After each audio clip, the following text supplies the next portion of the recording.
See, Bill Walton on his own, what I'd created us living in a house, fixing it up, junky cars, skunks living in under our front door. That's what I'd created. Why? When I grew up, all I had seen was just barely enough. So hear this, because you're going to see this in the book over and over again. By the time you are 7 years old, your subconscious programming has been over 90% set. Your expectation about money, love, life, relationships, all of it is set.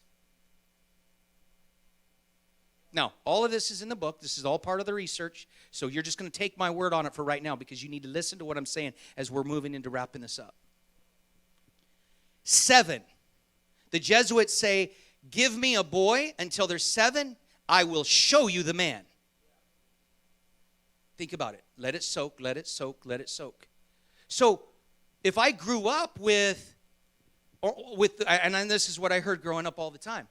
You know, we're in the red. Second day of the month, we were in the red because we got paid on the 1st at the ranch, right? And we'd get to this huge, like, super save, like, big Sam's Club type thing, and we'd buy up, try to feed 7 boys, and by the 2nd of the month, we were in the red already. Guys, conserve, save. I remember one time we had a little sign above toilet paper, only use X amount of squares. Come on, this is real. I'm being real with you all, okay? I remember more months than I can imagine. The end of the month, running out of bologna, and what would we have? We'd had some beans and maybe some potatoes, and that's what we'd be making it on the rest of the month. Some beans and potatoes. There ain't nothing wrong with that, but that's where I was. You like them? Now I have to tell you this. I have to confess, I can't eat a bologna sandwich now. I ate so much bologna growing up. You with me? I cannot do it. I don't care if you fry it, it doesn't matter. I can't stand it. Our kids last summer, I was telling them that story. It was 3 years ago. I was telling them this story, and they're like, I'd like to try bologna because it's never been in our house. I can't do it, right? So Mom went and picked them up some bologna. You guys actually liked it, huh? You were okay with it? Juliet said no. Okay. I think you were all right. Mikey loved it. Okay, he's not here. Nobody else loved it. Good kids. I've raised them well. I don't like no bologna. Right? But look, listen, you guys need to understand this. My parents, who I honor and love, my parents built off of their what they were given, and they had it far worse than I did. They improved our life significantly. I'm just sharing you what's real, right? I mean, my mom didn't have a dad most of her life growing up. My dad didn't either, right? They gave us a married family. They put us in church. They didn't grow up in church. We grew up in church, right? So all of this is with all the honor in the world, right? I'm just being real with you. By the time you're 7, your financial blueprint, your blueprint for life is set. So what happens is you grow up into adulthood. What am I confidently expecting all the time? What am I thinking all the time? What are the thoughts? Well, I got to go get me a good job. I got to just try to barely save, clip a lot of coupons. Whatever it was that you were programmed in it. Do you see that? That's what you do. You simply replicate that. And as you think, so are you. And where did all the thinking come from? When you grew up, right? The way you grew up. If you grew up clipping coupons and barely making it and having to go to the gas station, and I remember only put $5. That's all we can put in is $5. And I remember thinking as a kid, like, wait a second, we're going to have to come back and do the same thing. We're going to have to put the gas in, right? But that's all we could afford at that moment. And so when you do that, your mind is set that way. So how do you put on the mind of Christ then? How? How do I renew the spirit of my mind?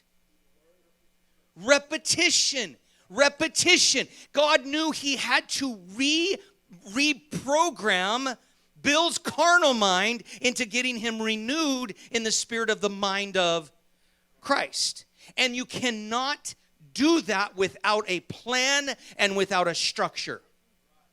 You need a structure to do it. So over the years, what I learned was you need to create a blueprint of what it is that you want to create. Because I found people that they would learn that, hey, I'm a creator, but what are you creating? They have no idea what they're creating. What do you want to have happen in your life? What do you want to have happen? Single people, raise your hand if you're single in here. Yeah, you're single. You're just, Sam's like, wait a second. No, you are. You're just not ready to get married. Not yet. I'll tell you what, Sam is a man of God. That one right there. It's a man of God. I love that boy. I love my kids. I've got some of the most, well, I was going to have Juliet stand up again, but I always embarrass her. So, singles, raise your hand. Raise your hand. Raise your hand. Come on, keep them up. Keep them up. Keep them up. All right, now, put them back down. How many of you are wanting to get married someday? Raise your hand. Okay. All right. Who do you want to marry? What does he or she look like? Close your eyes. Imagine it. Have you ever imagined yourself on your wedding day, standing there in front of God, and this man or woman, and marrying? Have you allowed yourself to imagine that? Because if you can't see it, it's not going to happen, right? But how specific should you be in who you marry? What do you want? Do you want them tall? Do you want them skinny? You want them fat? A little extra to hold on to? Keep you warm in the winter? But what do you want? You guys laugh about that, but I'm not laughing. It's real. It's real. Yonggi Cho was caught in that moment of a bike. I told you guys, it's a bike, a desk, and a chair. Well, how many kind of bikes are there? See, that's with someone you're marrying, critical. What do you see about your life? What do you want? We teach you how to write a life vision statement that every one of the major industry, everybody who is a major industry changer in this world, going from Rockefeller, you name all of them, they all had a life mission statement that said exactly what they wanted to be and do in their life. We teach you how to write that, and we teach you how to build that into every day. Every day I say that. Every day I speak that over my life, that I am known internationally in both business and spiritual matters, sought after, and my generations to come after me are the same. I don't want it to be a one-generation wonder. I will not be a one-generation wonder. Juliet and Sam and Mikey and Dusty and even the other spiritual children that I have will be sought after internationally, sought after.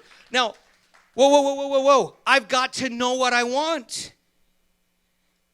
If my life is like a house, right? If I'm going to build a house and the contractor comes and says, how many bedrooms you want? Just figure it out. Do you want the kitchen here or there? I don't care. I don't even think I need a kitchen. Let me think about that. You get the idea? That's what most people's lives. The statistics that Bishop quotes out of a study is that only 5% of the population think intentionally.